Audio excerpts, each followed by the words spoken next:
Aristotle believed that an eternal and imperishable substance has to exist. Otherwise, everything around us would be perishable.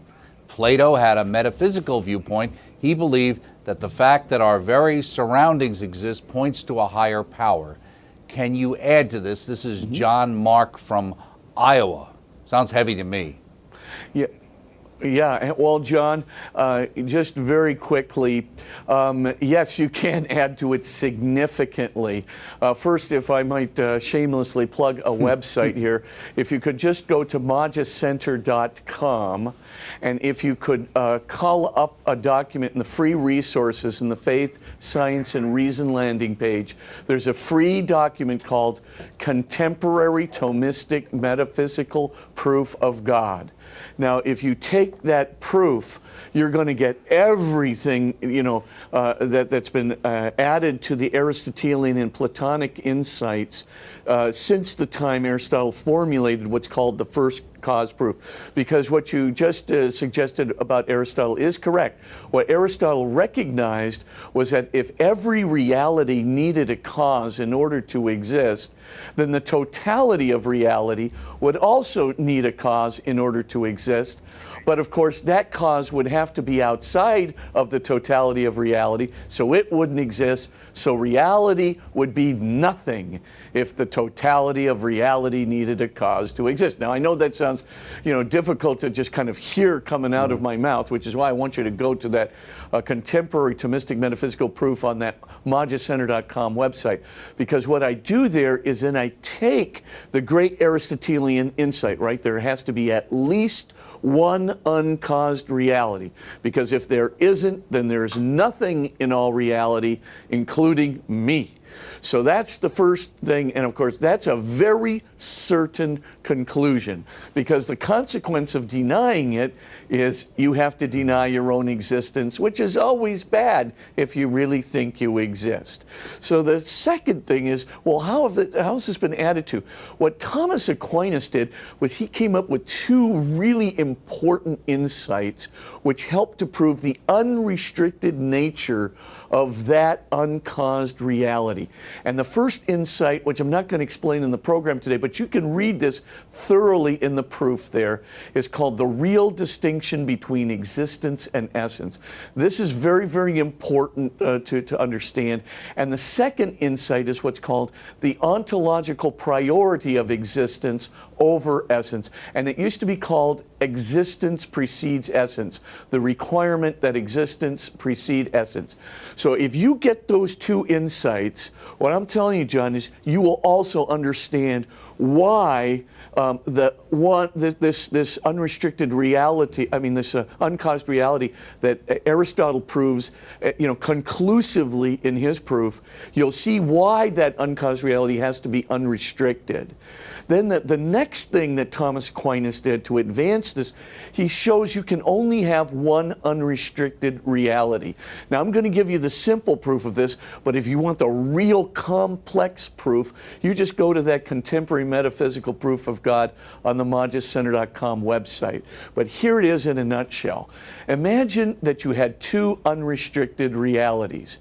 Now, the first thing we know from a philosopher named Parmenides a long time ago is that there would have to be a difference between the one and the other. Why is that so? Imagine you have reality 1 and reality 2, but there's no difference between them at all. No differences to space-time point, no differences to activities, no differences to power, no differences to substance, no differences to dimension. So it couldn't be in another dimension, something else. There's no differences between them at all.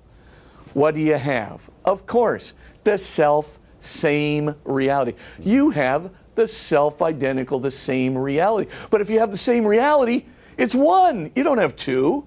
So the first thing we know from Parmenides, if you're going to have two of anything, you better have a difference between them. So now we've got our two unrestricted existences, our hypothetical two unrestricted existences. There's got to be a difference between them. But if there's a difference between them, John, think of this.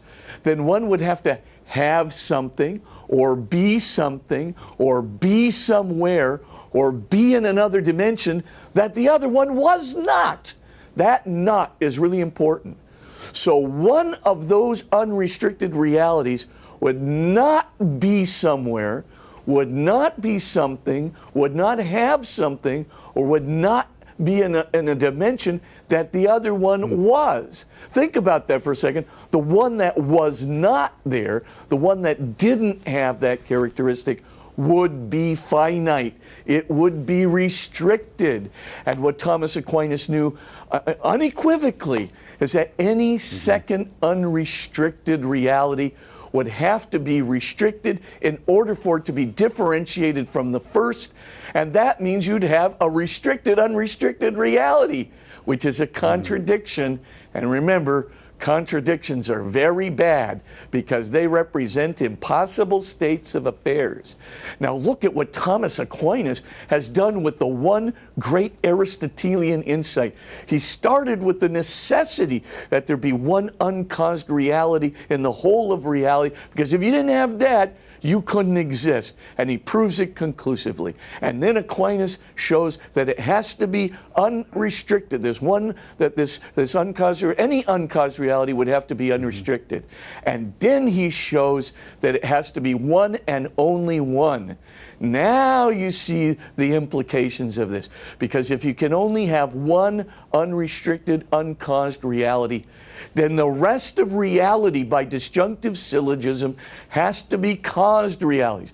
Listen to this again. If you can only have one uncaused reality in the whole of reality, then the rest of the whole of reality has to be caused realities. And if they have to be caused realities, then the one uncaused reality will have to cause all of them, which means that it is a creator of all else that is.